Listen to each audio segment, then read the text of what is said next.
Waalaikumsalam warahmatullahi wabarakatuh. Waalaikumsalam warahmatullahi wabarakatuh. Salam warahmatullahi wabarakatuh. Assalamualaikum warahmatullahi wabarakatuh. Ya, salam sehat buat semuanya ya. Semoga teman-teman sekalian dan kita semua dalam kondisi yang sehat, baik, serta senantiasa terus semangat ya dalam menjalankan aktivitas, serta jangan lupa untuk selalu merasa bahagia ya, sehingga juga mempermudah kita dalam menjalankan berbagai macam aktivitas kita. Ya, alhamdulillah hari ini kembali kita bertemu melalui aplikasi Zoom Meeting dalam rangka melanjutkan pembahasan di mata kuliah etika dan anti korupsi, yang mana pada hari ini itu merupakan pertemuan ke-12 ya dari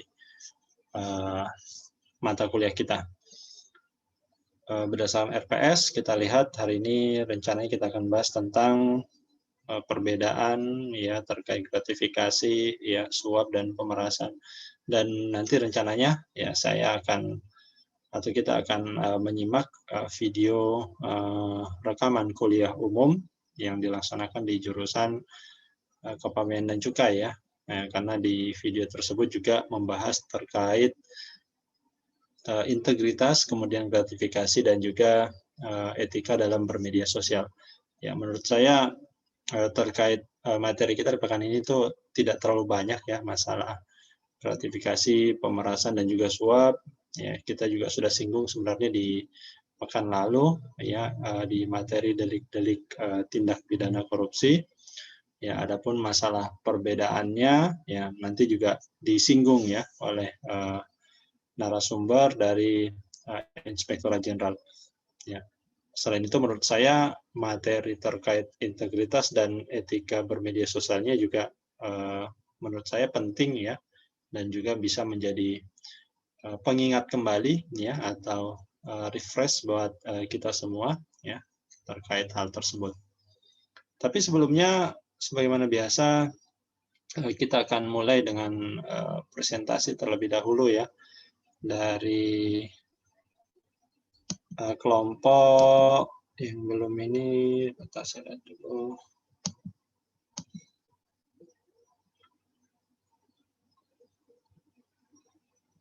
Ya, kelompok 6 ya. Ya, hari ini yang akan presentasi adalah kelompok 6. Kelompok 6 itu siapa aja?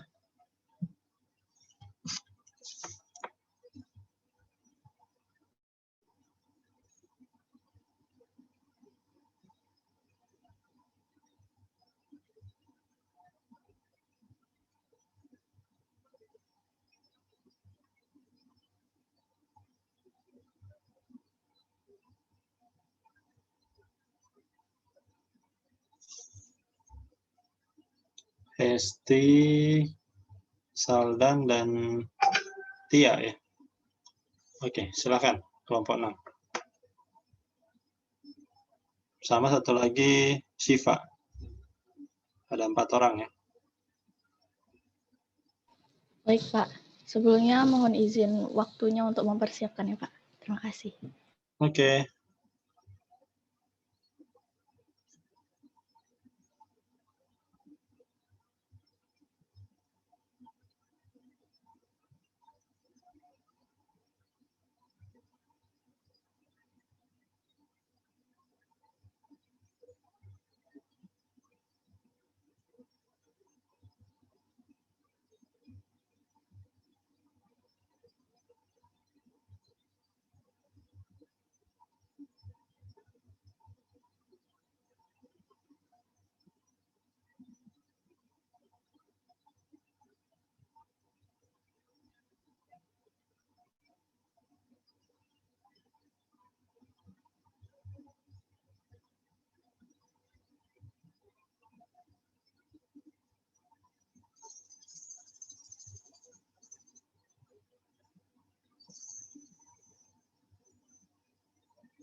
Baik, selamat siang. Assalamualaikum warahmatullahi wabarakatuh. Waalaikumsalam. Waalaikumsalam warahmatullahi Kami dari kelompok 6 akan membahas tentang kasus suap pajak pada Direktorat Jenderal Pajak. Pertama-tama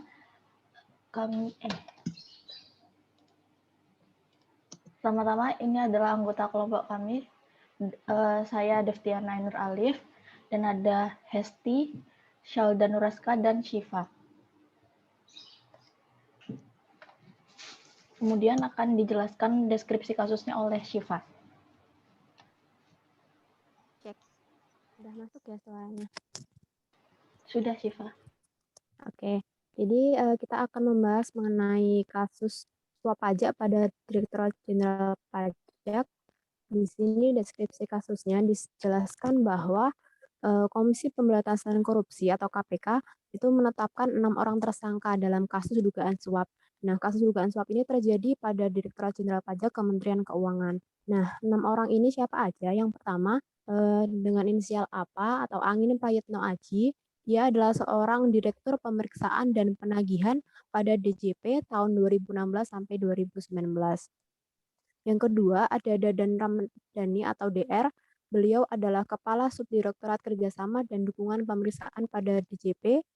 Kemudian ada Rian Ahmad Ronas atau AR. Beliau adalah seorang konsultan pajak. Ada lagi seorang konsultan pajak bernama Aulia Imran Maghribi atau AIM. Lalu ada Veronica Lindawati atau VL. Beliau adalah seorang kuasa WP. Dan yang terakhir adalah Agus Susetyo atau AS, seorang konsultan pajak. Next. Nah, jadi kronologinya begini. Kronologi kasus ini diduga merupakan kasus penyuapan. Nah, kasus ini bermula saat APA dan DR diduga menyetujui, memerintahkan, dan mengakomodir jumlah kewajiban pembayaran pajak yang disesuaikan dengan keinginan dari WP atau pihak yang mewakili WP.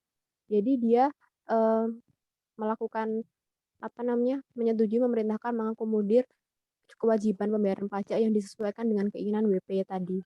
Nah, APA dan DR yang merupakan pegawai di DJP itu diduga melakukan pemeriksaan pajak terhadap 3 wajib pajak, yaitu Gunung Madu Plantations atau PT GMP untuk tahun pajak 2016. Kemudian yang kedua untuk PT Bank Pan Indonesia atau PT BPI itu untuk tahun pajak 2016 juga.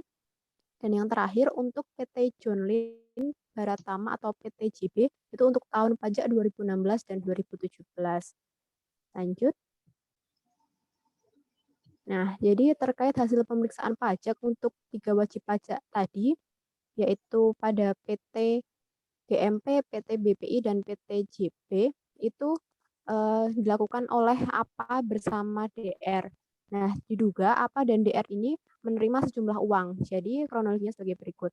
Yang pertama, pada bulan Januari sampai Februari tahun 2018, APA dan DR diduga menerima jumlah keseluruhan uang sebesar 15 miliar. Itu diserahkan oleh RAR dan AIM sebagai perwakilan dari PT GMP, wajib pajak yang pertama. Kemudian yang kedua, pada pertengahan tahun 2018, menerima sejumlah 500.000 yang diserahkan oleh VL sebagai perwakilan dari PT BPI dari total komitmen sebesar 25 miliar dari WP yang kedua. Terus yang pada kurun waktu bulan Juli sampai September 2019 secara total CD 3 juta diserahkan oleh AS sebagai perwakilan PT JB itu sebagai WP yang ketiga. Demikian kronologinya, akan dilanjutkan oleh teman saya mengenai ketentuan atau peraturan yang dilanggar atau tidak dilakukan. Baik, selanjutnya untuk ketentuan atau peraturan dilanggar atau tidak dilakukan dalam kejadian suap ini, itu berkenaan dengan tusi yang dijalankan oleh DJP itu sendiri, yaitu melanggar dengan peraturan perpajakan, atau lebih tepatnya terhadap Pasal 36A Ayat 1 Undang-Undang KUP, Ketentuan Umum Perpajakan, atau Undang-Undang Nomor 28 Tahun 2007, yang mana ini adalah perubahan ketiga dari UU KUP. Dikatakan bahwa pegawai pajak yang karena kelalaiannya atau dengan sengaja menghitung atau menetapkan pajak tidak sesuai dengan ketentuan Undang-Undang Perpajakan dikenai sanksi sesuai dengan ketentuan peraturan perundang-undangan. Yang lebih lanjutnya ada di slide-slide berikutnya. Dan akan dilanjutkan oleh teman saya. Kemudian untuk ketentuan atau peraturan yang dilanggar oleh tersangka, yang pertama adalah Angin Prayitna Aji atau apa, dan Dandani Ramdhani atau DR disangkakan melanggar pasal 12 huruf A atau pasal 12 huruf B atau pasal 11 UU nomor 31 tahun 1999 sebagaimana telah diubah dengan Undang-Undang nomor 20 tahun 2001 tentang perubahan atas Undang-Undang nomor 31 tahun 1999 tentang pemberantasan tindak pidana korupsi JO pasal 55 ayat 1 ke 1 KUH pidana. Kemudian pasal 12 berbunyi bahwa dipidana dengan pidana penjara seumur hidup atau pidana penjara paling singkat 4 tahun dan paling lama 20 tahun dan pidana denda paling sedikit 200 juta rupiah dan paling banyak 1 miliar rupiah apabila yang pertama adalah pegawai negeri atau penyelenggara negara yang menerima hadiah atau janji, padahal diketahui atau patut diduga bahwa hadiah atau janji tersebut diberikan untuk menggerakkan agar melakukan atau tidak melakukan sesuatu dalam jabatannya yang bertentangan dengan kewajibannya. Yang kedua adalah apabila pegawai negeri atau penyelenggara negara yang menerima hadiah, padahal diketahui atau patut diduga bahwa hadiah tersebut diberikan sebagai akibat atau disebabkan karena telah melakukan atau tidak melakukan sesuatu dalam jabatannya yang bertentangan dengan kewajibannya.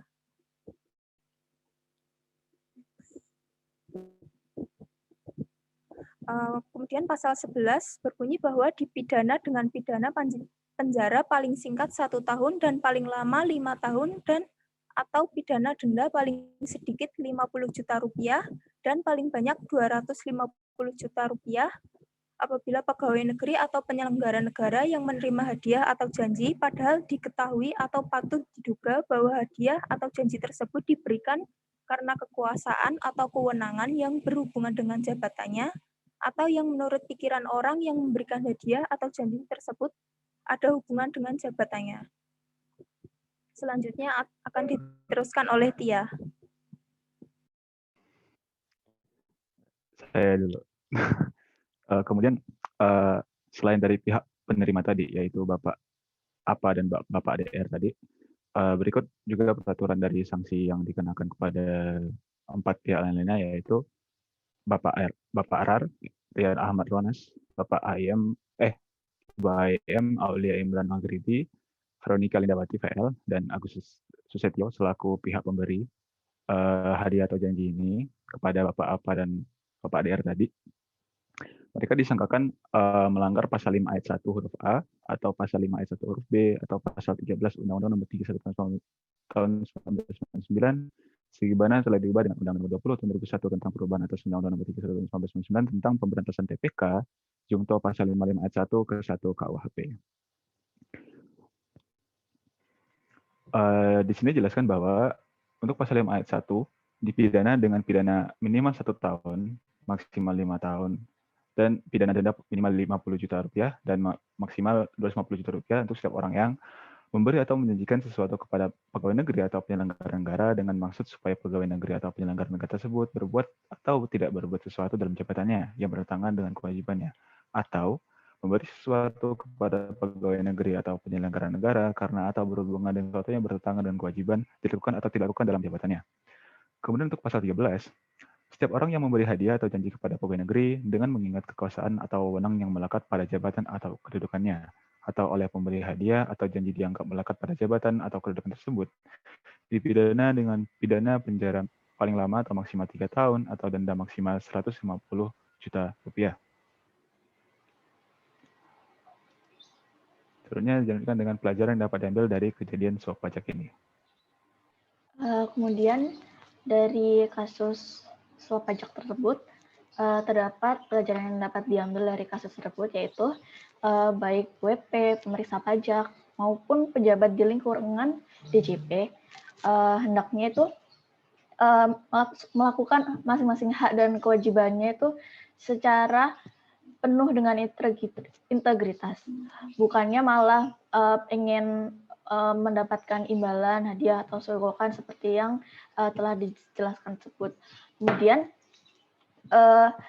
kalau misalnya terdapat kesempatan yang serupa apabila kita nantinya menjadi pegawai negeri, baiknya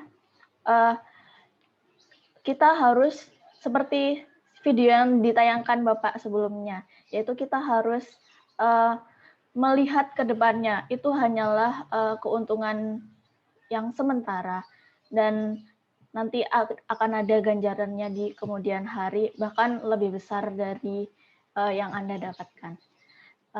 Berikut ada sedikit anekdot ya namanya. Ini ada anekdot terkait mungkin masuk ke dalam cerita kita tadi ya. Beberapa pemuda mengadakan diskusi mengenai perkembangan zaman, dan kita memulai diskusi tersebut. Tanpa sadar, semua produk yang kita gunakan setiap harinya berasal dari perusahaan milik orang asing.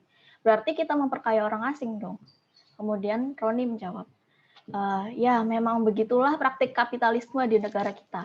Contohnya apa yang kalian minum, misalnya merek Aqua milik perusahaan Danone Prancis, sabun Lux serta Pepsodent milik Unilever, mobil yang asal dari Jepang, Cina, India, Eropa, berbelanja pun ke perusahaan milik asing seperti Carrefour milik Prancis, Giant milik Malaysia, Alfamart pun 75% sahamnya milik Carrefour. Sehingga urusan keuangan, ambil uang di BCA, Danamon, BII, Bank Niaga, dan juga milik asing. Ya, jika semua milik asing, lalu apa milik Indonesia? Kata Edi, satu yang asli milik Indonesia, yaitu cuman koruptor negeri ini yang asli punya orang Indonesia. Sekian presentasi dari kami. Apabila ada pertanyaan, dipersilahkan. Terima kasih.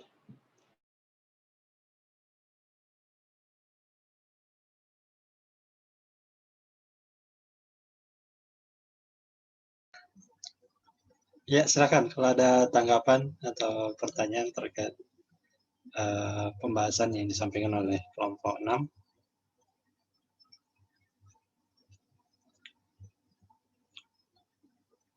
Ada? Nggak ada?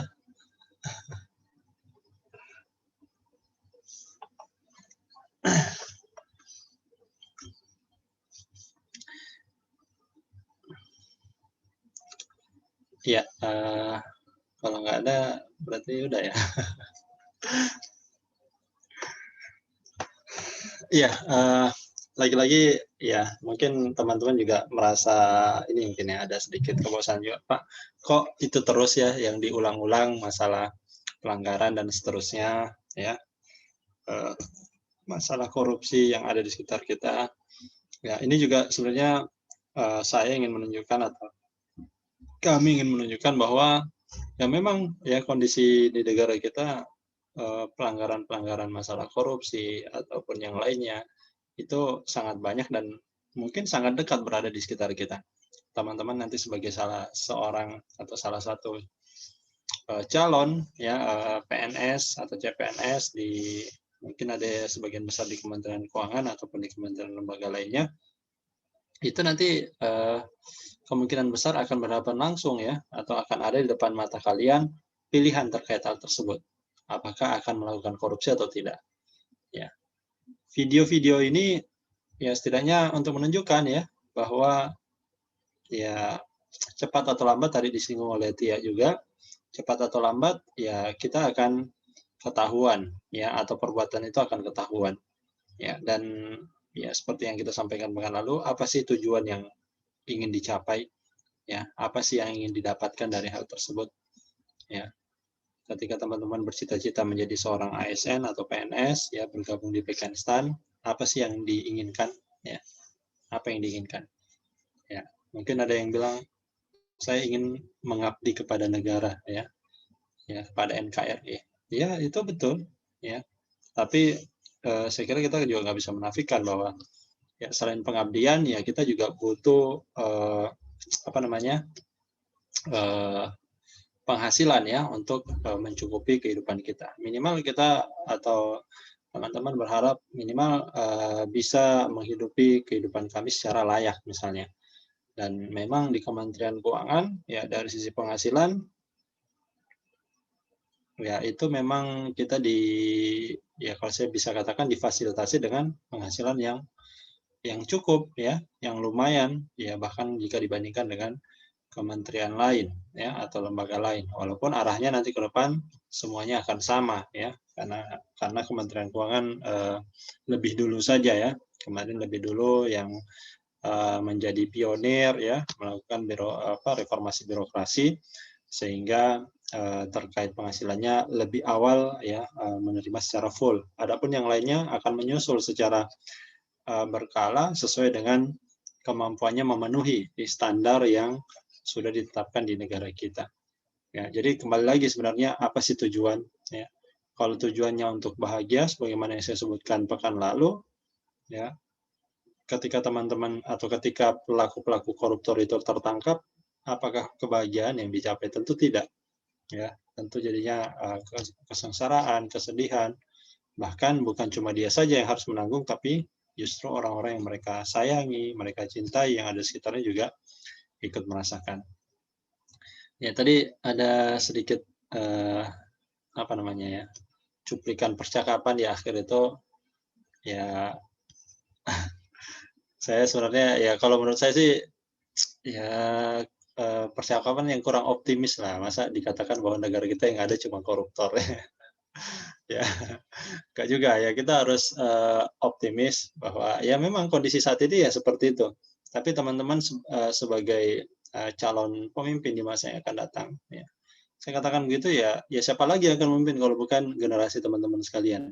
Ya, saya katakan di kelas lain bahwa pemimpin-pemimpin atau pejabat-pejabat yang ada di negeri kita ini tidak sedikit yang berasal dari PKN STAN ya ataupun STAN dulu ya namanya. Ya, ada yang menjadi kepala dinas di Pemprov DKI Jakarta, ya, ada yang menjadi anggota DPR, ya, ada yang menjadi pimpinan kementerian, ya, ada yang menjadi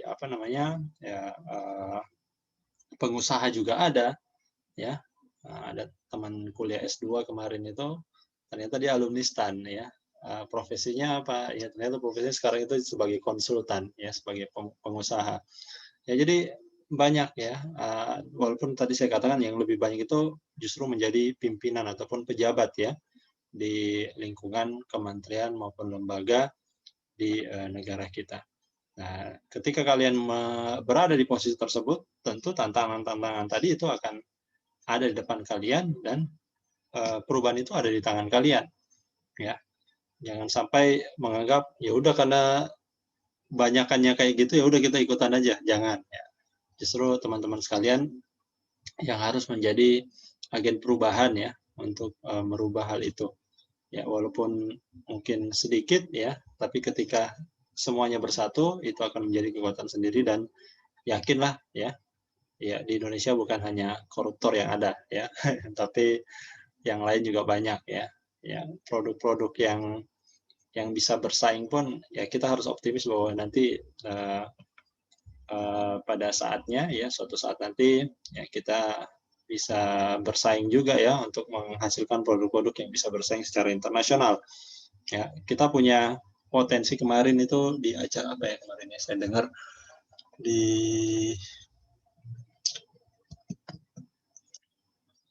acara kemarin ya yang menyatakan bahwa potensi kekayaan di laut kita ya dari sektor kelautan aja itu dari sisi ikannya saja itu memiliki potensi penerimaan ya sekitar 2.000 triliun per tahun. Ya. Itu hanya dari ikan saja yang ada di laut.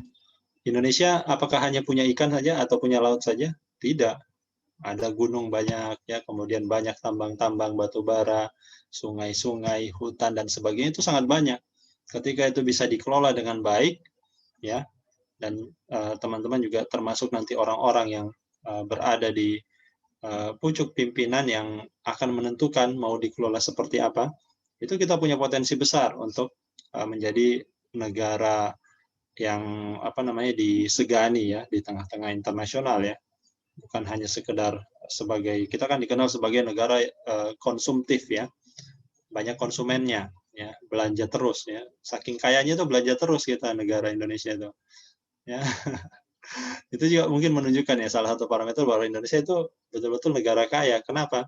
Karena menjadi target ya pasar internasional untuk menjual produknya itu ke Indonesia. Ya, teman-teman juga bisa melihat nanti data ekspor, data impor ya, seberapa banyak impor kita ya dan ekspor yang kita lakukan itu selalu didominasi memang dengan impor ya. Dengan tadi yang disentil juga oleh teman-teman kelompok 6 ya, bahwa produk-produk itu rata-rata memang dari luar. Kondisi saat ini seperti itu, kita nggak bisa pungkiri, tapi tentu harapannya teman-teman nanti bisa menjadi motor ya di masa yang akan datang untuk menjadi agen perubahan ya terkait hal tersebut. Ya baik teman-teman sekalian, ya kita tentu saja kasih aplaus ya buat teman-teman kelompok 6 atas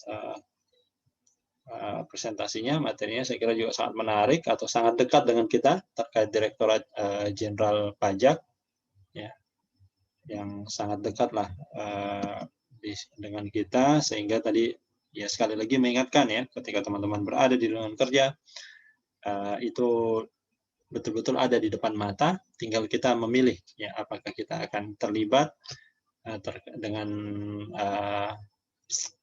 perilaku tersebut ataupun tidak.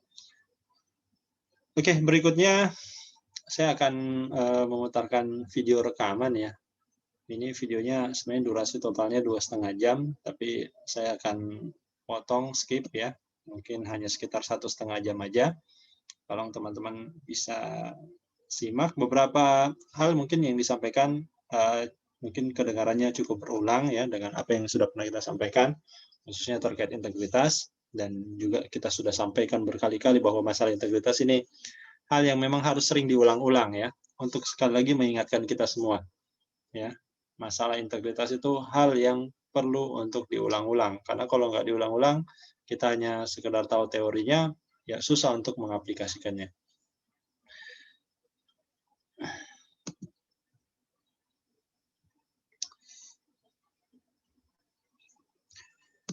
Dan nanti setelah video ini ya, jika ada yang ingin didiskusikan, karena kan kurang lebih 1,5 jam, berarti jam mungkin 12.30 ya bisa selesai ya, ada apabila ada yang didiskusikan kita akan buka. Dan nanti ketika misalnya waktu sholat mungkin saya nggak perlu ini ya stop ya, jadi teman-teman silahkan menyesuaikan aja yang misalnya di tempatnya masuk waktu sholat dan mau menyelingi dengan waktu sholat, saya persilahkan.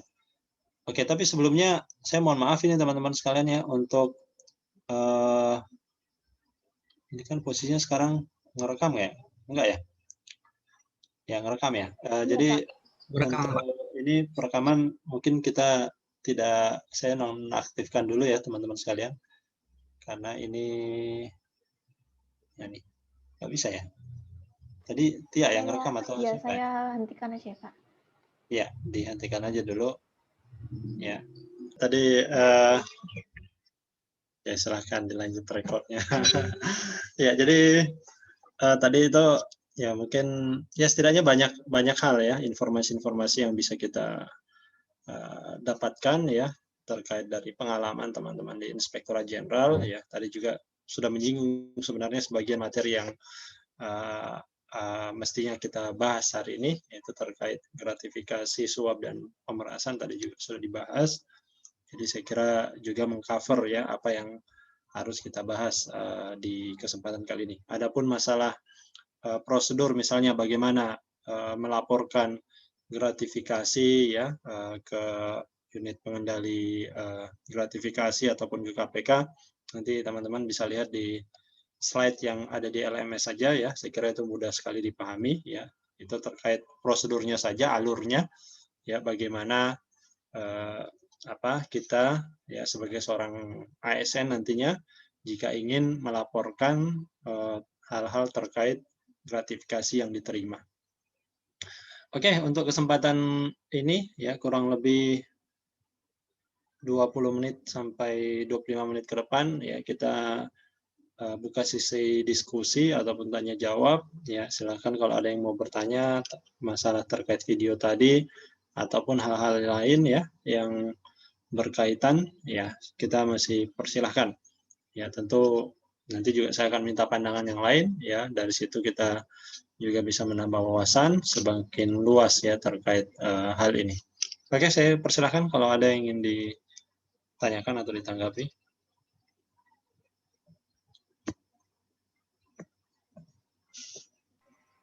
Pak mau nanya, Pak? Silakan, Mas Aldan. Ya. Ini, iya Pak. Ini terkait gratifikasi tadi sih Pak mikirnya.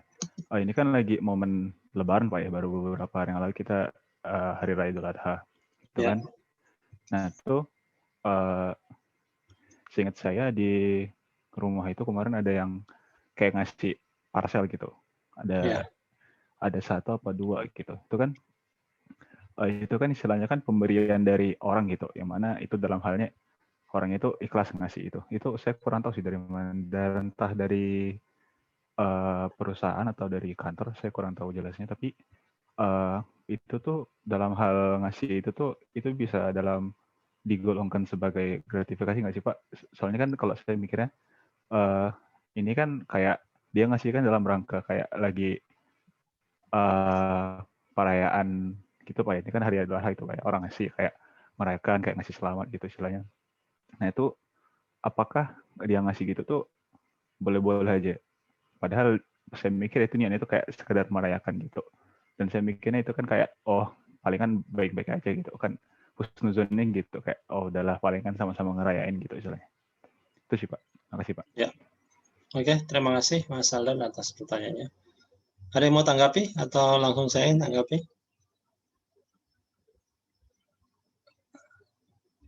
Oke, langsung saya tanggapi ya. Oke, yang pertama tanya dulu, di rumahnya Mas Aldan ada yang PNS nggak? Orang tuanya PNS nggak? Ada Pak. Ada orang tuanya ya. Kemudian ya kalau saran ya dari saya ya, secara umum definisi itu semua masuk gratifikasi. Ya cuma kan kita harus melihat dulu apakah ini gratifikasi yang boleh diterima atau tidak. Ya kan, karena harus kan dinilai ya. Yang berwenang untuk menilai itu ya kita sebagai seorang PNS ya, maka diwajibkan untuk melaporkan hal tersebut ya. Jadi sebaiknya disampaikan kalau ada unit pengendali gratifikasi di kantornya ya, disampaikan di situ, atau kalau enggak dilaporkan ke KPK ya melalui aplikasi Goal tadi yang disampaikan, gratifikasi online. Nanti pihak UPG ataupun KPK yang akan menyampaikan kepada kita ya, menyampaikan surat ya bahwa ini termasuk gratifikasi atau tidak. Ya, kalau termasuk ini termasuk gratifikasi yang boleh diambil atau tidak. Ya, kalaupun boleh ya biasanya ada lagi ketentuannya. Apakah boleh dimanfaatkan sendiri atau harus diberikan kepada pihak lain yang berhak, tadi udah disinggung juga ya. Ya, misalnya kalau itu makan makanan ya, itu bisa, karena ini kan termasuk hadiah yang tidak bisa kita tolak. Kenapa ya? Dikirimkan ke rumah ya, sudah dikirimkan ke rumah ya, kita nggak bisa nolak ya. Jadi itu saran saya kalau sebagai seorang PNS, kecuali kalau Anda meyakini bahwa yang mengirimkan itu adalah keluarga jelas yang tidak ada kaitannya dengan kerjaan sebagai seorang PNS ya. Misalnya temannya ya, teman atau teman baik ya, teman SMA atau teman sekolah atau teman kantor misalnya. Ya, teman kantor pun itu kalau nggak salah dibatasi juga berapa nilai yang bisa diterima yang tidak masuk kategori gratifikasi. Kalau tadi istilahnya di presentasi itu ada yang dimaksud oleh negative list ya. Negative list, jika dia masuk dalam kategori negative list ya berarti itu tidak masuk dalam kategori gratifikasi. Ya, jadi memang harus dilihat secara detail yang kirim itu siapa. Ya, kalau yang kirim misalnya saudaranya, sepupu atau ini, dan nggak ada kaitannya dengan pekerjaan orang di rumah misalnya yang sebagai seorang PNS, maka ya nggak perlu khawatir, itu bukan gratifikasi. Ya, jadi tapi kalau ya tadi kan juga dikasih contoh ada kasus dikirimkan paket ya, walaupun di luar momen Lebaran ya. Kadang momen Lebaran juga dijadikan sebagai ini Mas, modus dan banyak ya. Ketika saya di Bea Cukai ya, ketika momen Lebaran itu banyak diberikan, makanya beberapa saat kemudian ada pengumuman untuk tidak menerima parcel ya, untuk tidak menerima parcel, bahwa semua pejabat, semua pegawai yang ada di Kementerian Keuangan untuk tidak menerima parcel ya, kalaupun ada ya segera dilaporkan ya, nanti pihak UPG yang akan menilai dan menginformasikan apakah parcel tersebut masuk dalam kriteria gratifikasi atau tidak. Jadi sekali lagi saran saya, ya kalau memang ada PNS dan yang mengirimkan itu ada keterkaitan dengan pekerjaan atau hubungan dengan kerjaan sebagai seorang PNS, maka sebaiknya dilaporkan ke unit pengendali gratifikasi kalau ada di kantor PNS-nya. Kalau nggak ada ya disampaikan ke gratifikasi online saja. Ya mereka nanti itu jelaskan secara tertulis saja Mas. Itu kan aplikasi tuh. Di kalau nggak salah dia minta fotonya juga ya, gambar, foto, kemudian deskripsi barangnya apa, kemudian deskripsi pengirimnya itu siapa. Ya nanti mereka yang nilai. Oh enggak, ini mah keluarga, ini mah temannya saja ya, dan ini sudah hal yang biasa. Ya itu nanti dari KPK-nya yang akan menginformasikan. Kalau mau amannya seperti itu aja, Mas Saldan. Terima kasih. Oke, Pak, terima kasih, Pak. Yuk, sama-sama. Ada lagi pertanyaan lain? Pak, izin bertanya. Silakan, Mbak Sylvia. Gratifikasi ini kan Pak salah satu dari 7 macam perbuatan delik-delik TPK yang kita bahas minggu lalu Ya, juga. betul. Nah, ini berhubungan sama materi minggu lalu juga. Dari ketujuh jenis macam perbuatan ini, rata-rata hukumannya itu minimal 1 atau 3 tahun sampai maksimal 20 tahun, termasuk gratifikasi juga. Dan di berita yang saya baca itu, rata-rata vonis yang diberikan pada waktu itu 3 tahun. Padahal kan banyak kasus yang hukumannya itu jauh lebih ringan gitu dari tindakan yang mereka lakukan. Itu kira-kira kenapa ya, Pak? Ya. Nah, inilah yang menjadi masalah dulu yang pernah kita sempat bahas ya. Salah satu penyebab terjadinya korupsi juga karena adanya pengungkapan yang tidak terlalu adil gitu loh.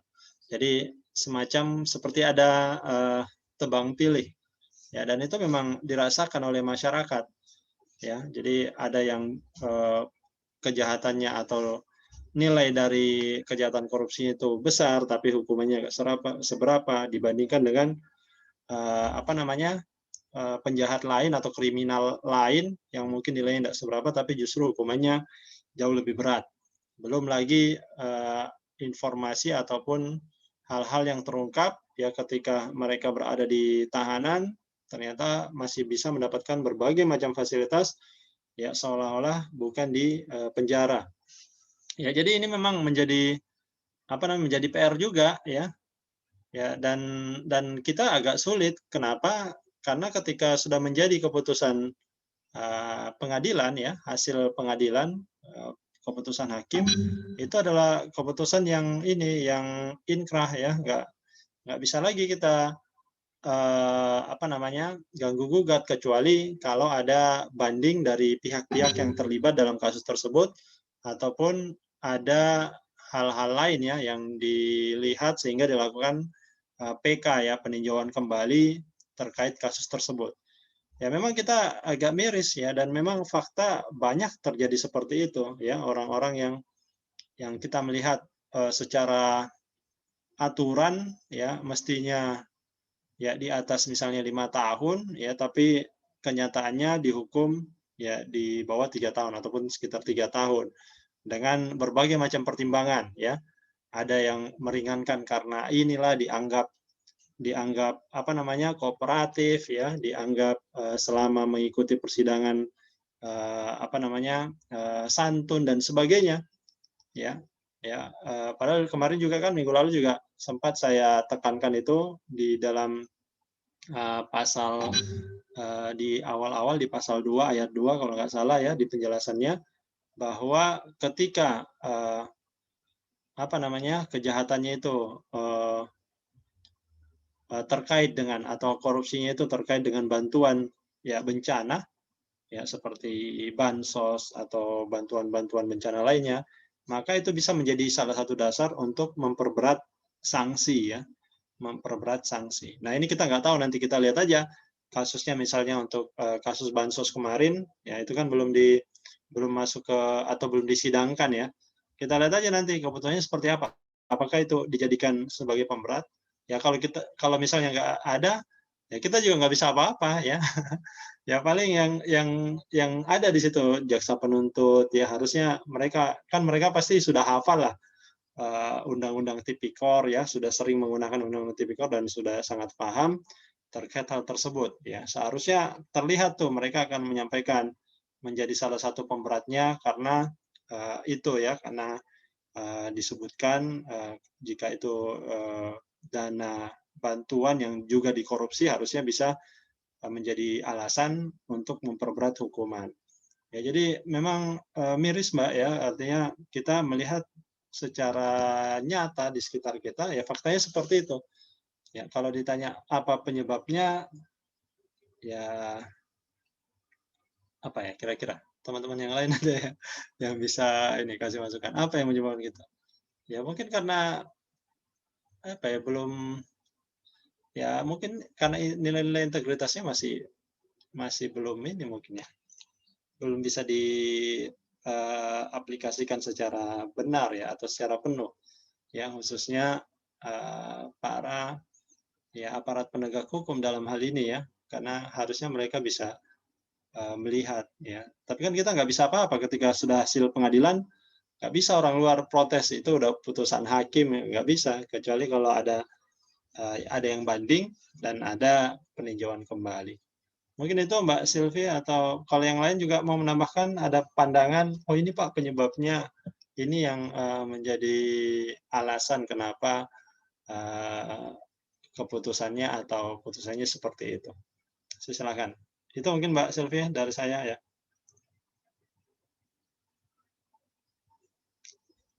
Ada lagi yang lain atau menanggapi? Sambil saya lengkapi portal ya.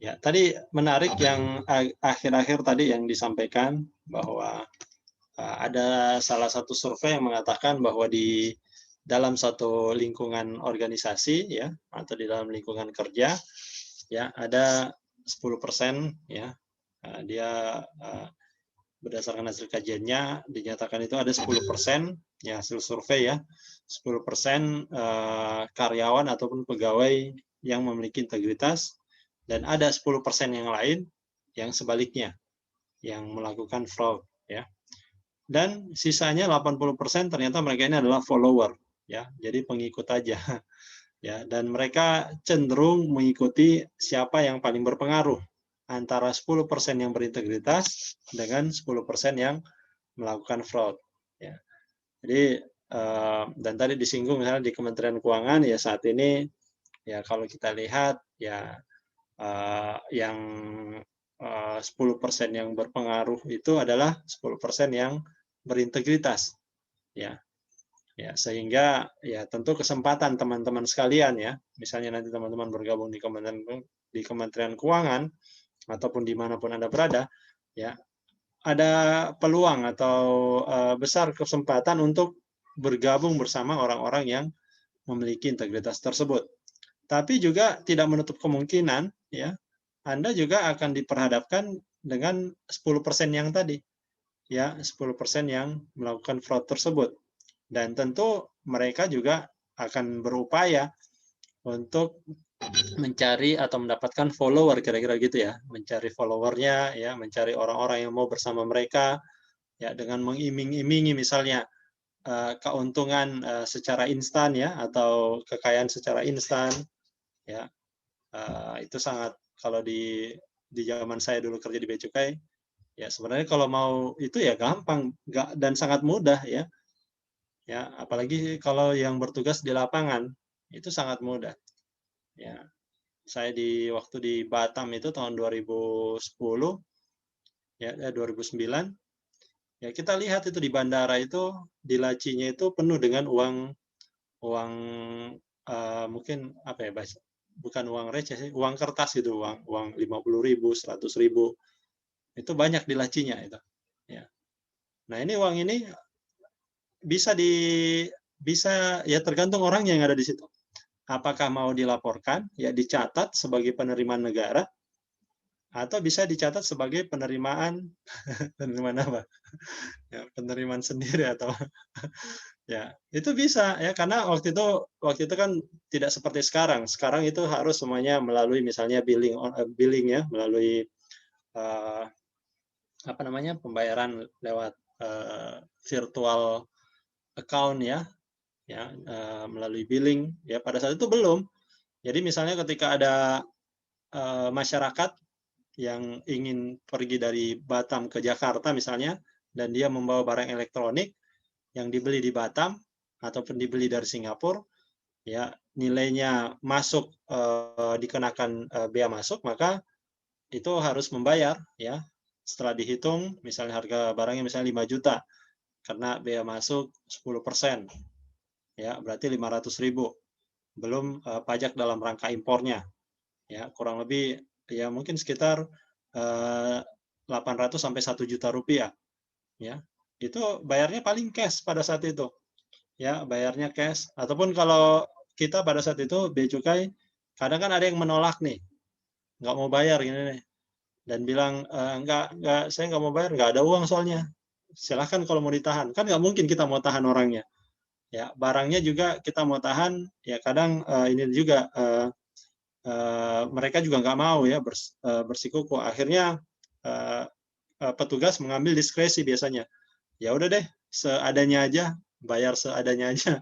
Ya misalnya dia cuma punya duit 300.000 atau 500.000, ya udah 500.000 itu yang dibayarkan. Nah, dan itu masuk ke laci, ya. Nah, tinggal ini kan keputusannya kembali lagi ke petugas yang ada di situ, seberapa baik integritasnya, ya. Itu kan bukan cuma satu orang, ya. Sehari itu berapa banyak penumpang, ya. Dari sekian banyak penumpang itu berapa banyak yang misalnya bawa barang dari Batam ke Jakarta atau ke kota-kota lain di Indonesia. Itu banyak, ya. Jadi kalau dibuka lacinya itu penuh, mungkin uang 50.000, 20.000, ya 100.000, ya. Dan ya kita artinya kembali ke integritasnya kan, apakah mau dicatat sebagai penerimaan negara atau dicatat sebagai penerimaan pribadi, misalnya dikantongin dan sebagainya, ya. Ya jadi mungkin saya nggak bisa memastikan bahwa apakah benar 10% betul dari tadi apa teori yang mengatakan 10-10-80 tadi. Saya nggak berani mengatakan itu benar, tapi setidaknya kondisi di lapangan memang ada seperti itu, walaupun mungkin tidak persis 10-10-80, ya. Tapi pasti di setiap kantor ada yang memiliki integritas yang baik, tapi ada juga yang ya terjangkiti fraud misalnya, ya. Dan teman-teman ketika bergabung tentu memiliki pilihan, ya, tinggal memilih mau berada di mana, ya. Tapi setidaknya ya kita di mata kuliah ini sudah mengingatkan, ya, atau sudah memberikan banyak contoh, bahkan teman-teman diminta untuk berkelompok, ya, mencari kasus-kasus yang ada, ya, supaya bisa menjadi ini juga gambaran atau pemahaman bahwa inilah konsekuensi, ya, konsekuensi di dunia, ya, konsekuensi ketika melakukan hal tersebut, ya. Itu baru di dunia, baru terhadap keluarganya, terhadap dirinya, terhadap keluarganya yang ada di dunia.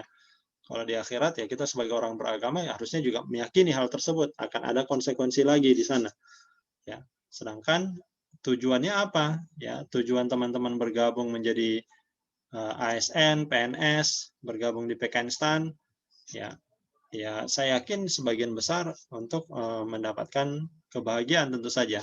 Ya, mungkin ada yang pure saya ingin mengabdi terhadap NKRI. Tapi kan ujung-ujungnya mengabdi itu harapannya bisa bahagia ya, dengan pengabdian itu dia merasa bahagia ya, bisa mengabdikan dirinya untuk kemajuan bangsa dan negara.